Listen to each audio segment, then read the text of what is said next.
Hey guys, welcome back. DripCoach here with Drip and Farm for Poverty, where we don't trust, we verify and operate with integrity and transparency. Today, we're diving into the recent market crash, as explained by multiple other analysts out there. But specifically, we are going to figure out why the weakening of the dollar is actually good news for the future of crypto, according to Raoul Pal. So stay tuned.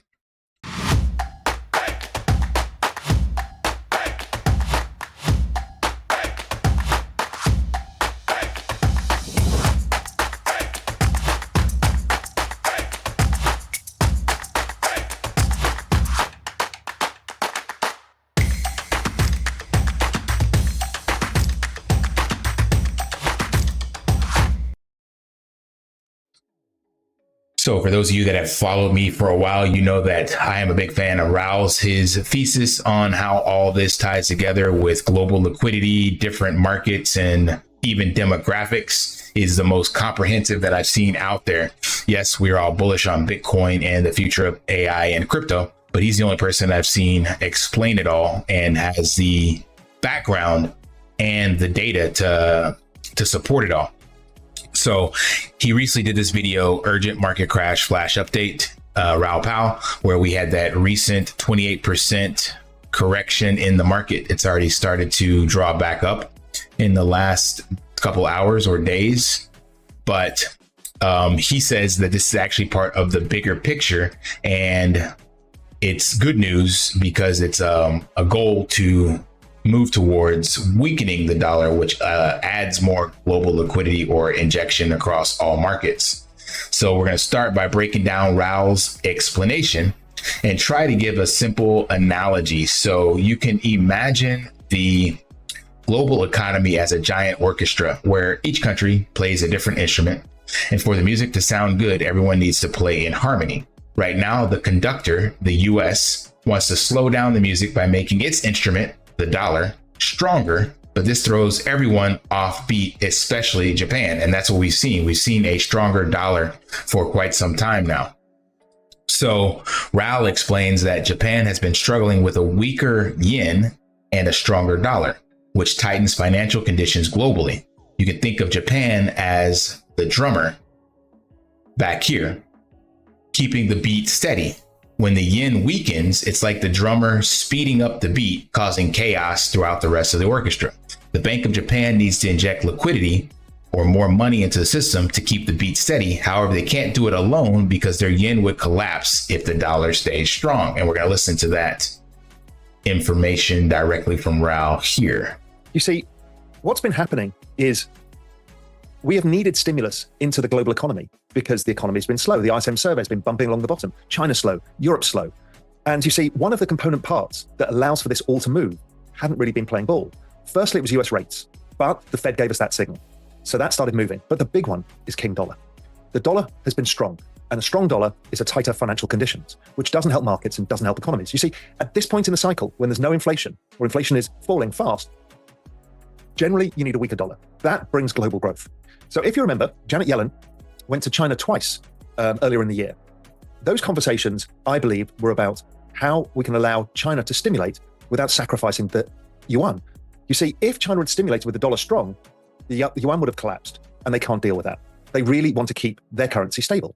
So they will have said to the US, we get it, we need to stimulate, we've got a debt deflation going on, but we can't stimulate, you need to help us.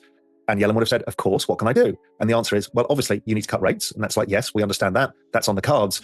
But then it's like, you must weaken the dollar. So cut to the Bank of Japan. The Bank of Japan is the big player in all of this. And the Bank of Japan had been suffering from a weaker and weaker yen and the stronger and stronger dollar, and had started to make noises that it wanted to do something about it. So the Japanese banking market is the Eurodollar market. It's the global lending of dollars, really comes out of Japan. And Japan didn't really have enough dollars. So what they had to do, the world doesn't have enough dollars. So Yellen will have spoken to the Japanese, as will have Powell. And the idea is this, is listen, you intervene in the currency, that's injecting of liquidity. Help us start lowering the dollar. You can be the big driver here because this is how you operate your currency system. We will reciprocate by cutting rates. And the Chinese will be able to stimulate their economy without losing control of their currency.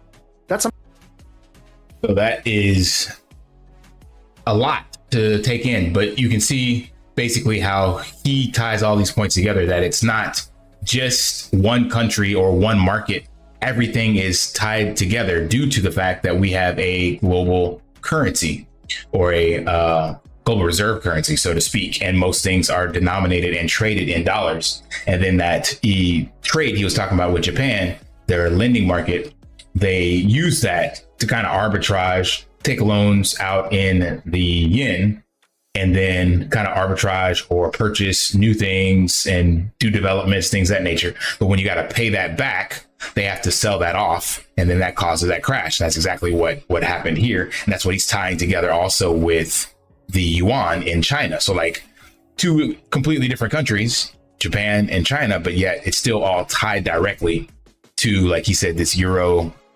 dollar market, so to speak. So that's why he created this everything code thesis. And if you listen to enough of his information, you'll see how this does all tie together. And then it helps you to make better decisions without, getting shaken out of these drawdowns ever so often. So the question now is, why is this good for crypto? When the dollar weakens, it helps the orchestra that we had up here to play in sync and in harmony and add other instruments. So that'd be the rest of the countries and everything getting on board. And this means more liquidity into the system.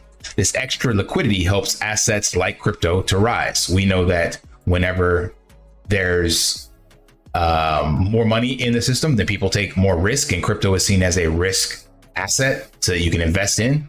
It's going to eventually, especially Bitcoin, will break away from that correlation. But right now, people get into it when they have extra money lying around, and they get out whenever things get tight. So that's why we again see that drawdown. Same thing happened in stocks. We saw recently the stock market, I think it's 2 trillion in stocks. 1.93 trillion got wiped out in stocks across the board on the 5th as well. So Rao mentions that when global liquidity increases, crypto benefits directly. So in simpler terms, weakening the dollar means more money flows into the market, boosting crypto prices. Let's take a listen to that explanation here. Conditions. So there's a 5-month lead. So you can see financial conditions on this weekly basis have been chopping around a bit, but are moving higher. And that should mean global liquidity should follow. And financial conditions should be breaking out once the numbers are updated. And that will have the liquidity also rising. So liquidity is the prerequisite for markets to rise. And so that is all coming into play. And now we've been given the reason. People say, well, we need something to break. Well, guess what? We had it today. So we've got that. So global liquidity, when I look at it, global liquidity is about to break out too. I know you might think of this as a sin, doing technical analysis on the global liquidity index, but hey, it just shows the sideways contraction in global liquidity and the likelihood that it plays out, driven by the US, driven by Japan, driven by China, and also eventually driven by the Europeans and everybody else, because they all need to refi their debts. That's the big game, the everything code game. And global liquidity drives crypto. So if global liquidity is going to break higher, crypto will too. So if you've got to think of these moves we're seeing currently as wiggles on the path of the main trend.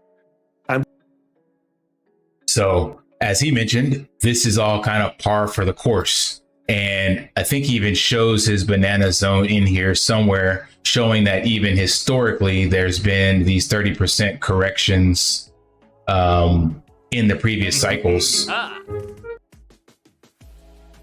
I hate that ad. It's always the same stupid game. Where is it?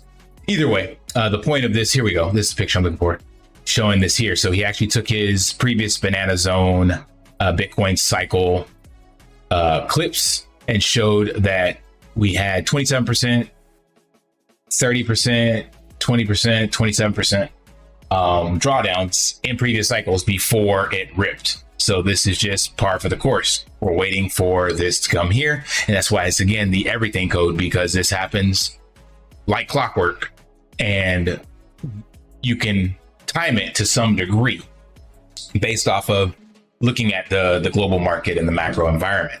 So in conclusion, to sum it up, you can imagine our global economy as this giant orchestra. For the music to sound great, everyone needs to play in harmony. And right now, the US dollar is the strongest instrument and needs to soften its tune so that Japan and other countries can keep the beat steady. This harmony leads to more money in the system, benefiting markets like crypto.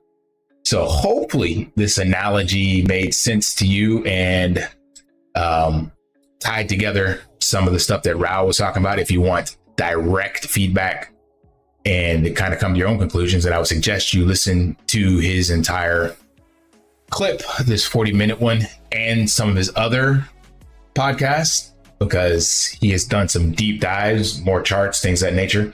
But the whole general TLDR is, like he says, don't fuck this up. We've seen this before. We know how this plays out. So right now, focus on your blue chips, 10% into the gamble plays, meme coins, shit tokens, ROI dApps, all this other stuff, and just ride the wave. All right, that's all I got. Smash that HBO special help brother out. Like, subscribe, comment down below, and until next time, lift daily and achieve your impossible. See ya. Want to pay your in real life bills with crypto? How about send crypto directly to anyone with a bank account? SPRITZ Finance is a decentralized solution to be your own bank and connect your crypto earnings to real world bills and payments. They do not take custody of your assets and allow support on multiple blockchains and Web3 wallets. Sign up below using my referral link and you will get $50 back when you make your first $50 bill payment with crypto. Additionally, I will be using referral bonuses to airdrop, donate, or burn based on community feedback. Sign up now.